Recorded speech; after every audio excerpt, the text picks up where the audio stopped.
Shalom, shalom, peuple de Dieu. Au besoin na biso na tranche oyo ya ba émission boulanda biso de temps en temps na site na biso Sentinelle TV 1, to pe Sentinelle TV 1 et puis na YouTube boulanda biso na Sentinelle TV 1. Wana ezali ba site oyo bolandaka ba émission na biso ba vidéo otoyaka pona ko encourager bino eza ba émission socio-culturelle, éducative, religieuse, politique. Vraiment Nzambe a les questions na ko ba ko pambola bino. Alors na présentation bozana mama Bena o bolandaka nga de temps en temps na émission na biso tolobi on l'appellera femme et de temps en temps tolanda to yambaka pe le messager proverbe 30-30. Alors to ko sepela to mekampe koyamba le messager proverbe 30-30 suite ya vidéo oyo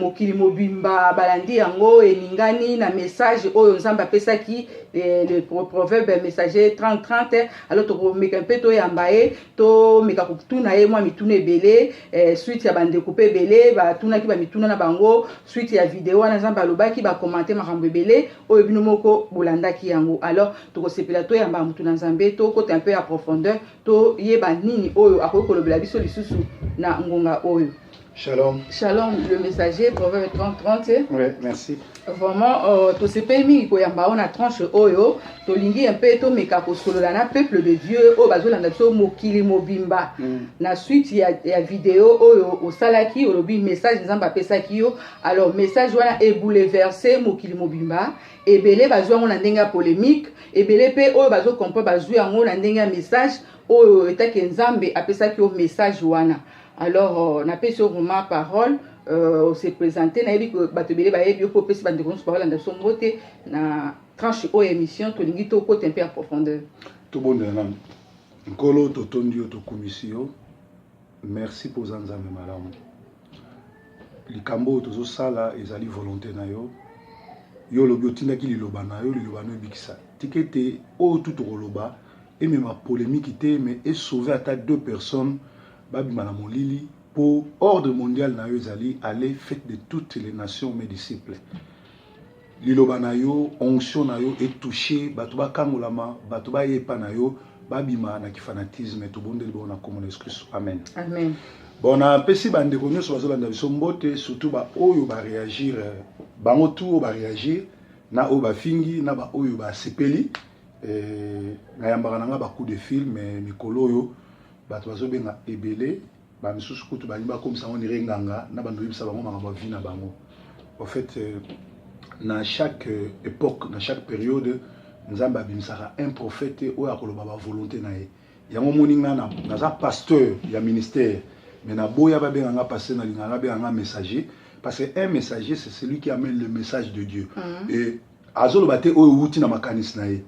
Na vidéo on a salaki sur la mort ya Marie Missamu ce qu'ils allaient haine ce qu'ils allaient honnêteté nani le coup vanité ou bien na loki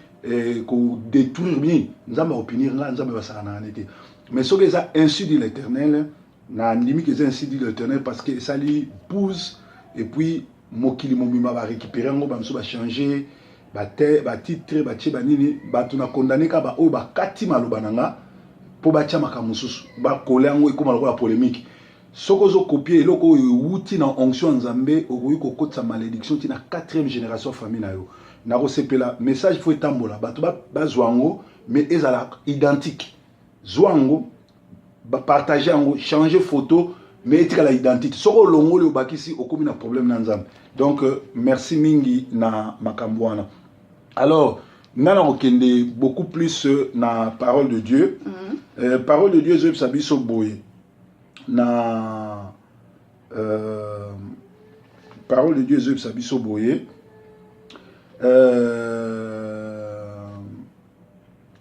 omoni liloba na Nzambe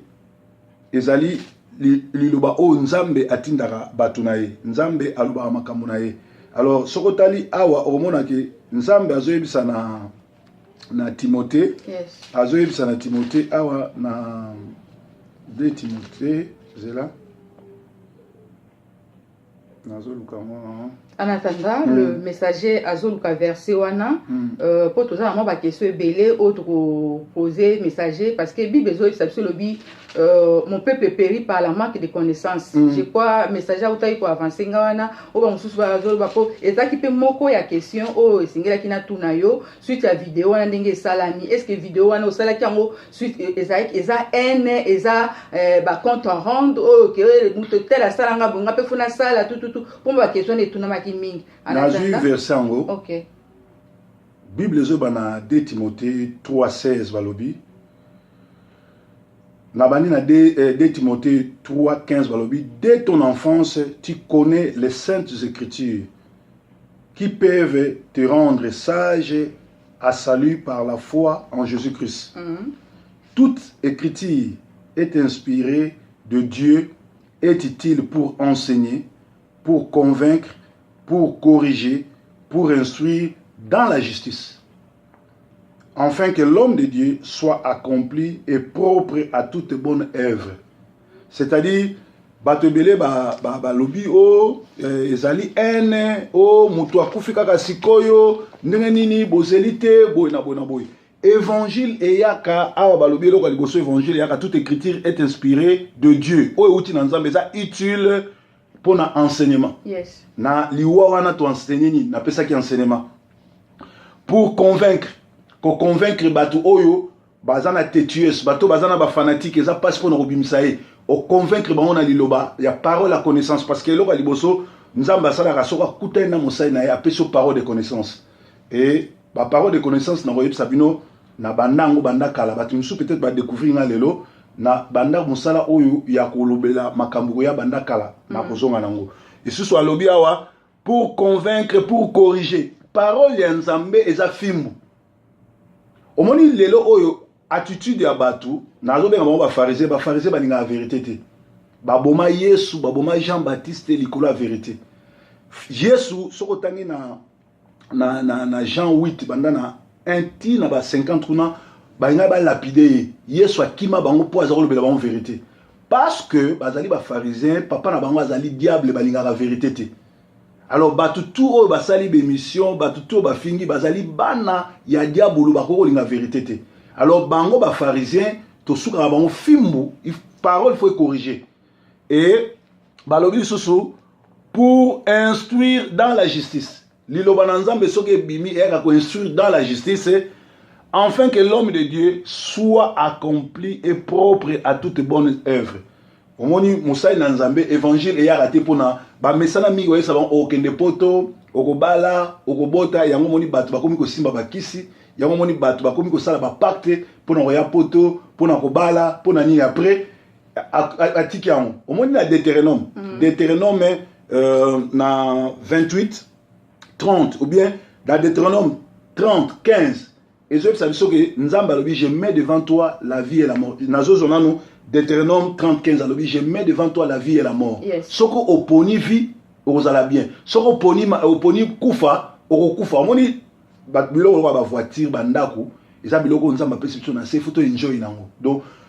eza ba biloko musu tokuta ona lola te car tokuta ona lola te ndako tokuta ona lola te ba palais tokuta ona lola te. Soki nzamba pesi ndako soki nzamba pesi voiture il faut o enjoy nango sepela nango. Mais Bible dit ça na malédiction au rotonganda ko la te au soma mutuka au tambola na ngote c'est-à-dire mutu azana kata malédiction mutu apesi nzambe mukongo. Alors problème toza na ngo ezali batu ba yebi parole nzambe te ba pasteur ba comment beaucoup plus ko parler sur le miracle mais ba parlakate sur la vraie parole yango etindiki bato ba réagir ndengwana. Or na katsote au continuer parce que na moi ma question na préparé déjà au répondre des biso à travers message wana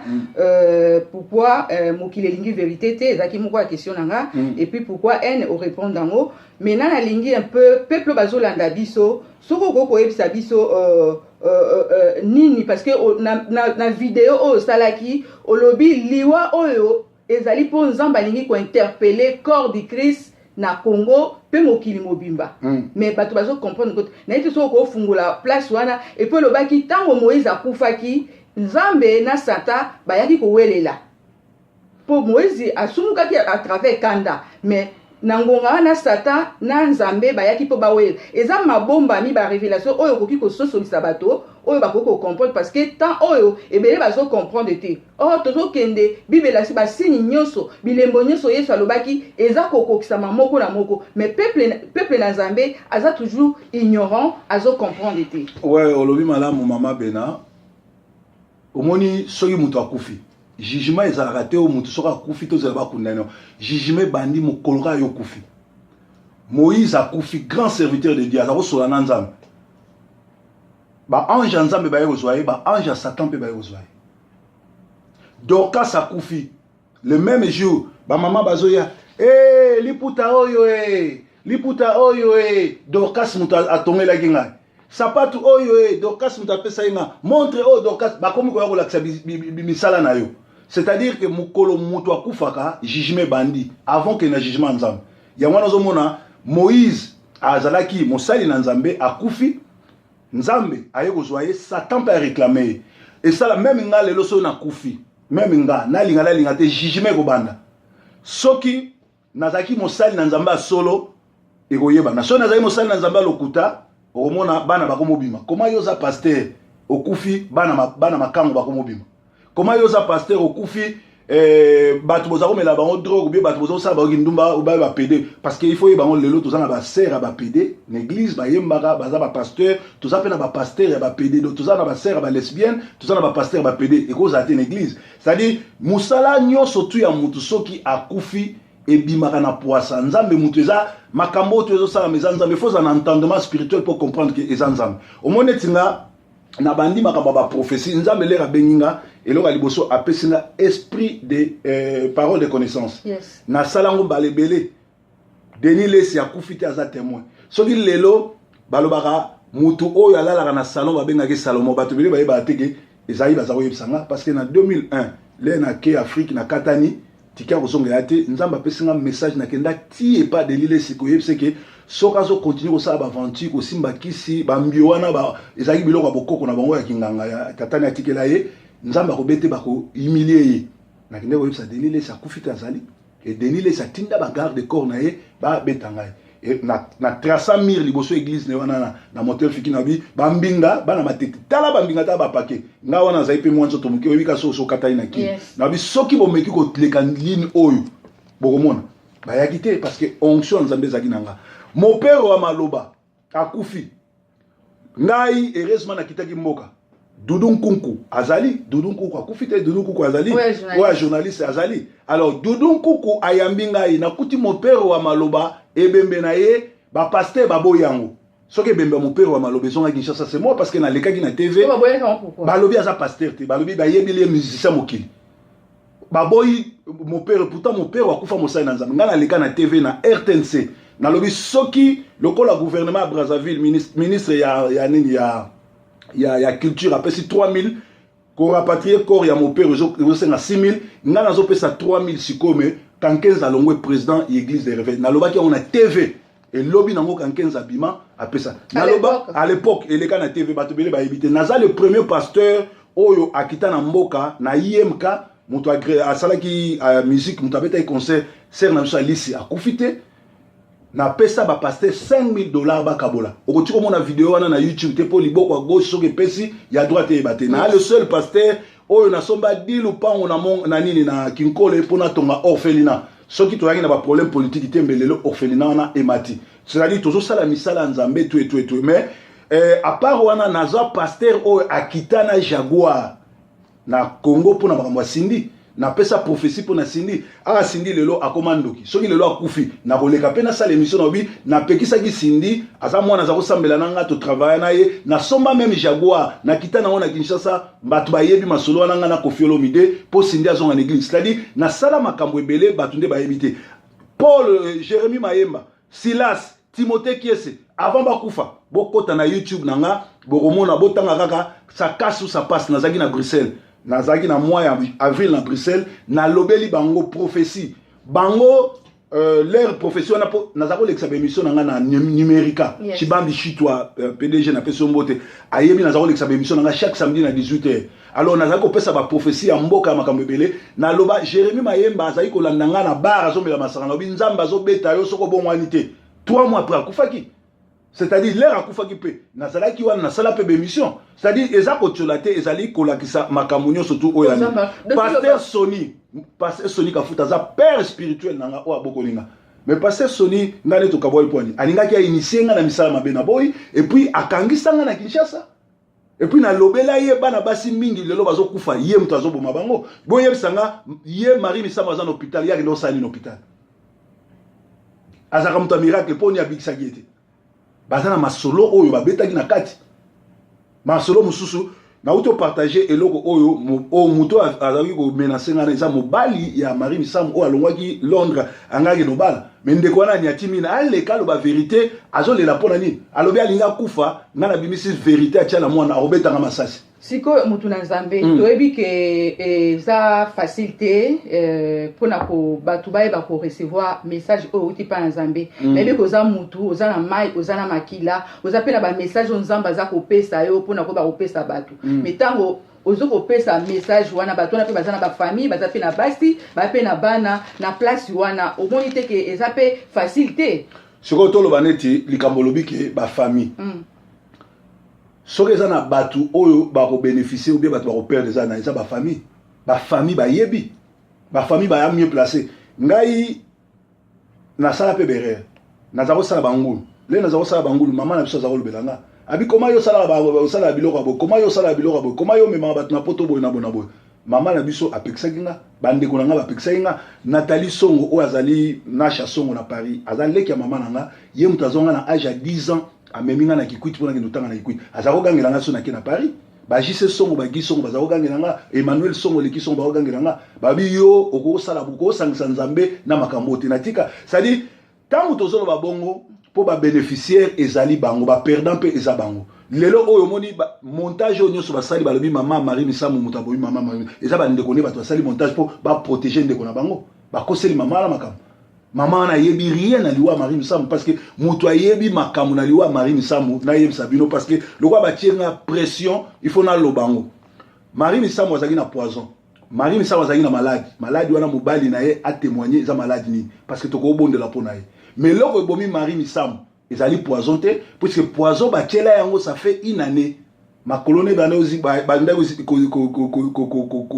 vimba ba tiela poison pour nani ba tiela poison pour tiala mwana elaki cop ya ko signer ba contrat na cop ya rais akoma ko bimana Kabila moi c'est Kabila sali rezo a utiliser lombongo aza courageux za kolega na TV ko pesa 100 livres ayebisa biso poison eza na nzoto ya Marie Misamu comme kuna ndeni et puis moi na musala ya Marie Misamu alongwe pa Marie Misamu comme pa lombongo pona nini omoni siko na 4 églises tozana ba pasteur tozana ba yembi baza bandoki ba sorcier ba tiela ba poison soki lombongo aza mwana ya monoko oya tiela ki cardinal moko ya Congo poison sali ala ndili ko la mama ne po poison eza na nzoto ya Marie Misamu lombongo ayebi e utaki pa olive. Ok, mutu na Nzambe nyonso za koloba sanangage ke yo na Nzambe ngana zana pona ko ba ko mekepe ko tuna ba question puis ko éclairci ko ba tunsu bazomona ke ozo sala ngo eza jalousie eza kanda eza boye eza mais souci no posa na yo vraiment tango osala makambo nyonso posa na yo eza ni bon batu wana bazongela Nzambe batu wana mais peuple na Nzambe aza toujours ignorant azo comprendre te ouais olobi malamu mama Bena omoni soki mutu akufi jugement ezalaka te o mutu soki akufi tozala bakundana jugement bandi mokoloka yo kufi Moïse akufi grand serviteur de Dieu azakosola na Nzambe ba ange Nzambe baye kozwa ye ba ange Satan pe baye kozwa ye Dorcas akufi le même jour ba mama bazoya liputa oyo Dorcas mutu atongela kinga sapatu oyo Dorcas mutapesa inga montre Dorcas bakomi ko yako lakisa misala na yo c'est-à-dire que mukolo mutu akufaka jugement bandi avant que na jugement Nzambe ya mwana zomona Moïse azalaki mosali na Nzambe akufi Nzambe ayeko zoye Satan pa réclamer et ça la même nga lelo so na kufi même nga na linga te jugement ko banda soki nazaki mosali na Nzambe solo ekoyeba na so nazali mosali na nzambe lokuta okomona bana bakomobima koma yo za pasteur okufi bana makango bakomobima koma yo za pasteur okufi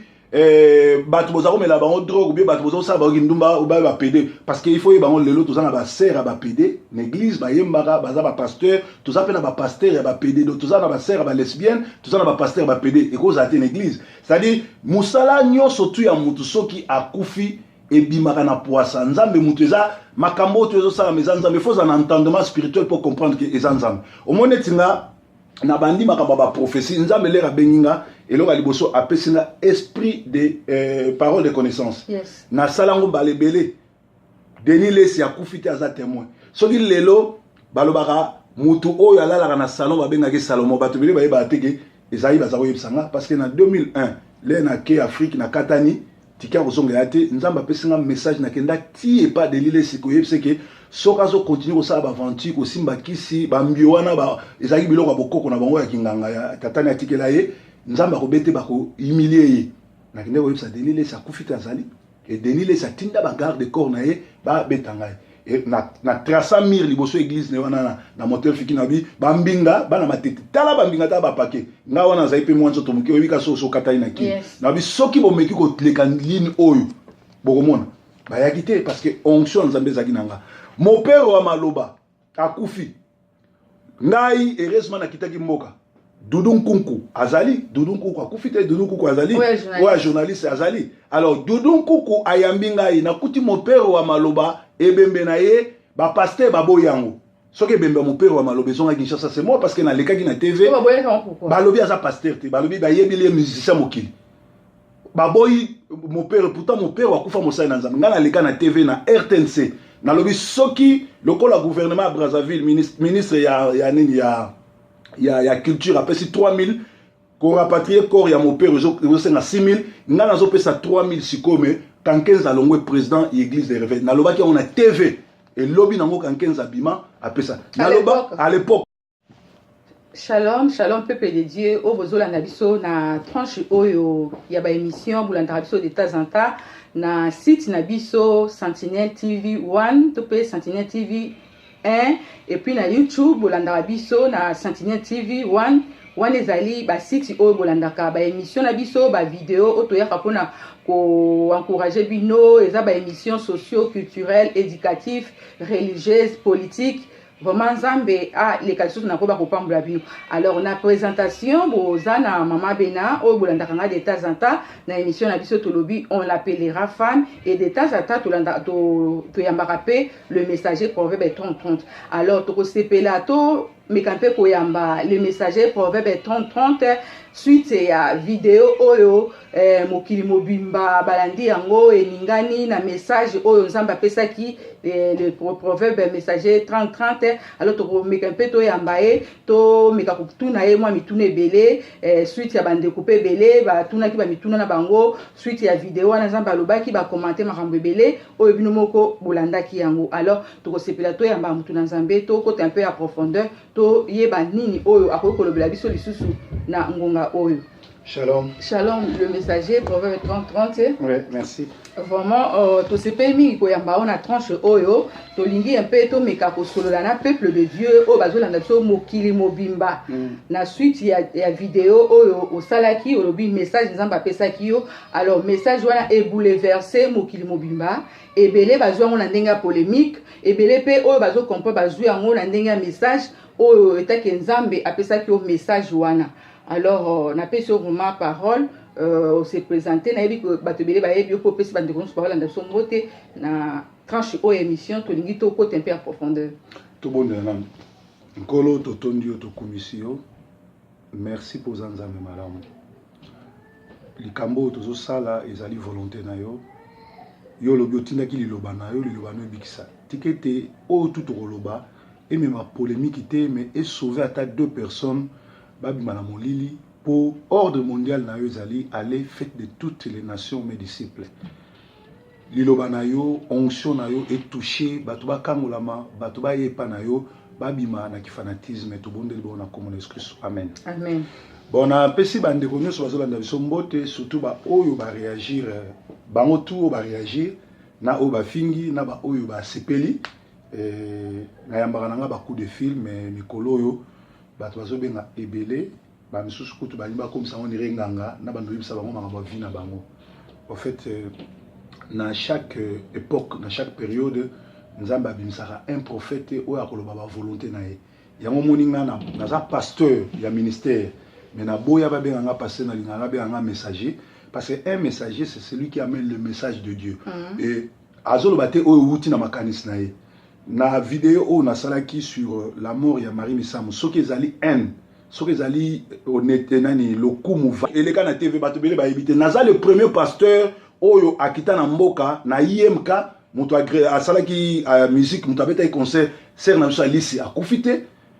na pesa ba pasteur $5,000 ba kabola okoti ko mona vidéo wana na YouTube te po liboko à gauche soki pesi ya droite e bate na le seul pasteur oyo na somba dilu pango na nini na kinkole pona tonga orphelinat soki toyaki na ba problème politique tembelelo orphelinat wana emati c'est-à-dire toujours ça la misala nzambe tout mais à part wana naza pasteur oyo akitana Jaguar na Congo pona makambo sindi na pesa prophétie pona sindi aka sindi lelo akomandoki soki lelo akufi na koleka pena sa l'émission na obi na pekisa ki sindi aza mwana za kosambela nanga to travailler na ye na somba même Jaguar na kitana ona Kinshasa batu bayebi masolo nanga na kofiolo mide po sindi azonga l'église c'est-à-dire na sala makambo ebele batu nde bayebite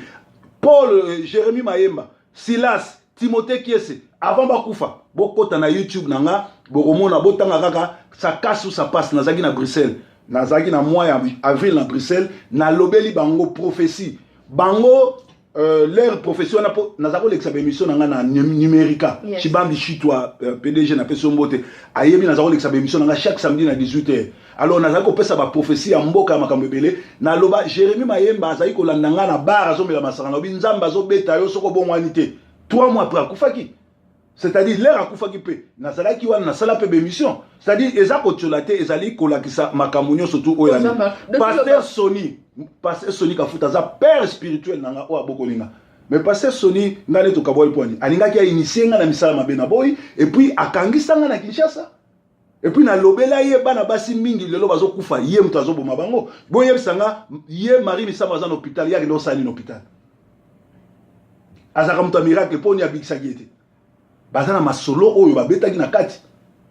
masolo mususu na uto partager eloko oyo o muto azaki ko menacer ngana eza mobali ya Marie Misamu o alongwaki Londres angaki no bala mais ndeko wana nyatimi na aleka lo ba vérité azolela pona nini alobi alinga kufa ngana bimisi vérité atia mwana obetanga masasi siko mutu na nzambe toyebi ke eza facilité pona ko batu bayeba ko recevoir message o uti pa nzambe mais koza mutu oza na mai oza na makila oza pe na ba message nzamba za ko pesa yo pona ko ba ko pesa batu mais tango ozo ko pesa message wana batu na pe bazana ba famille baza pe na basi ba pe na bana na place wana o moni te ke eza pe facilité siko to lo baneti likambo lobiki ba famille soki eza na batu oyo bako bénéficier ou bien batu bako perdre eza na eza ba famille ba yebi ba famille ba mieux placé ngai na sala pe berere na zako sala bangulu le na zako sala bangulu mama na biso zako lobelanga abi koma yo sala ba sala biloko bo koma yo sala biloko bo koma yo mema batu na poto boy na bona boy mama na biso apekisaki nga bandeko na nga bapekisaki nga Nathalie Songo oyo azali Nasha Songo na Paris azali leki ya mama na nga ye mutu azonga na âge ya 10 ans ameminga na kikwiti pona kendo tanga na kikwiti azako gangela nga so na ke na Paris ba na kala batu musu peut-être ba découvrir nga lelo na banda musala oyo ya kolobela makambo ya banda kala na kozonga nango isusu alobi awa pour convaincre pour corriger parole ya nzambe eza fimbu omoni lelo oyo attitude ya batu nazo benga ba pharisien baninga la vérité te baboma Yesu baboma Jean-Baptiste likolo la vérité Yesu soko tangi na Jean 8 banda na 1 ti na ba 50 kuna bainga ba lapider Yesu akima bango po azako lobela bango vérité parce que bazali ba pharisien papa na bango azali diable balinga la vérité te alors batu tout oyo basali be mission batu tout ba fingi bazali bana ya diable bakoko linga vérité te alors bango ba pharisien to suka bango fimbu parole faut corriger et balobi susu pour instruire dans la justice liloba na nzambe soki bimi eka ko instruire dans la justice afin que l'homme de Dieu soit accompli et propre à toute bonne œuvre omoni musai na nzambe évangile et raté pona ba mesana mingi oye sabon okende poto okobala okobota yango moni bato bakomi ko simba bakisi yango moni bato bakomi ko sala ba pacte pona koya poto pona kobala pona ni après atiki yango omoni na Deutéronome Deutéronome na 28 30 ou bien dans Deutéronome 30 15 et je sais que nzamba lobi je mets devant toi la vie et la mort nazo zonano Deutéronome 35 alobi je mets devant toi la vie et la mort. Yes. Soko oponi vie ozala bien. Soko oponi kufa okufa. Omoni ba biloko ba voiture ba ndako eza biloko nzamba perception na se photo enjoy nango. Donc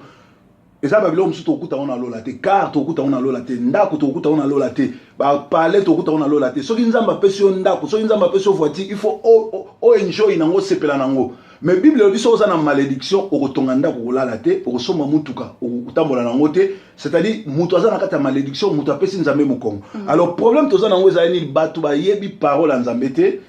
ba pasteur ba comment beaucoup plus que parler sur les miracles mais ba parla kate sur la vraie parole yango etindiki bato ba réagir ndengwana. Or na kati au continuer parce que na ba moi ba question na préparer déjà au répondre des biso à travers message wana pourquoi mokile lingi vérité te ezaki moko la question nanga et puis pourquoi n au répondre dango maintenant na lingi un peu peuple bazolanda biso soko ko yebisa biso nini parce que na vidéo o salaki o lobby liwa oyo ezali po nzamba lingi ko interpeller corps du Christ na Congo pe mokili mobimba mais bato bazo comprendre que na ite so ko fungula place wana et puis lobaki tango Moïse akufaki nzambe na sata bayaki ko welela po Moïse asumukaki à travers kanda mais nangonga na sata na nzambe bayaki po bawela eza mabomba mi ba révélation oyo koki ko sosolisa bato oyo bakoko comprendre parce que tant oyo ebele bazo comprendre te tozo kende bibela si ba signe nyoso bilembo nyoso Yesu alobaki eza kokokisa mamoko na humanité ou bien na loki ko détruire bien nzamba opinir nga nzamba basala na anete mais ce que ça ainsi dit l'Éternel na ndimi que ça ainsi dit l'Éternel parce que ça lui pousse et puis mokili momima va récupérer ngo ba mso ba changer ba titre ba tie ba nini ba tuna condamner ka ba o ba kati maloba nanga po ba tia makamususu ba koler ngo ekoma lokola polémique soko zo copier eloko oyo wuti na onction nzambe okoyi kokotsa malédiction tina 4e génération famille na yo na kosepela message faut etambola bato ba zwango mais ezala identique zwango ba partager ngo changer photo mais etika la identité soko longoli obakisi okomi na problème na nzambe donc merci mingi na makambwana. Alors nana okende beaucoup plus na parole de Dieu parole de Dieu je sabi so boye na parole de Dieu je sabi so boye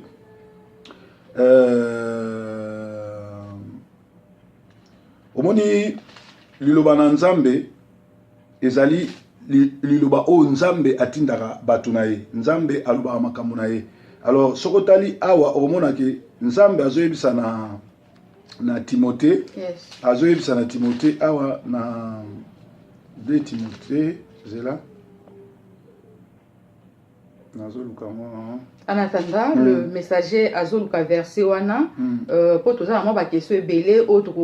poser messager parce que bible zo ça lobi mon peuple périt par la manque de connaissances. Je crois messager autai ko avancer ngawana o ba mususu ba zo ba po ezaki pe moko ya question o esingela kina tuna yo suite ya vidéo wana ndenge salami est-ce que vidéo wana osala kiango suite eza n eza ba compte rendre o que muto tela sala nga bonga pe funa sala tout pour ba question de tuna mingi na ju verset ngo OK Bible zo bana 2 Timothée 3:16 balobi Nabani na 2 Timothée 3:15 balobi dès ton enfance tu connais les saintes écritures qui peuvent te rendre sage à salut par la foi en Jésus-Christ. Toute écriture est inspirée de Dieu, est utile pour enseigner, pour convaincre, pour corriger, pour instruire dans la justice, afin que l'homme de Dieu soit accompli et propre à toute bonne œuvre. C'est-à-dire, bato ebele balobi o ezali ene o moto akufi kaka sikoyo ndenge nini bozeli te boye na boye na boye. Évangile eyaka awa balobi eloko liboso évangile eyaka toute écriture est inspirée de Dieu oyo euti na nzambe eza utile pour na enseignement. Yes. Na liwa wana to enseigner nini na pesaki enseignement pour convaincre bato oyo bazana têtueuse bato bazana ba fanatique eza passe pour na kobimisa ye o convaincre bango na liloba ya parole la connaissance parce que eloko liboso nzamba sala rasoka kutana na mosai na ya peso parole de connaissance et ba parole de connaissance na royep sabino na bandango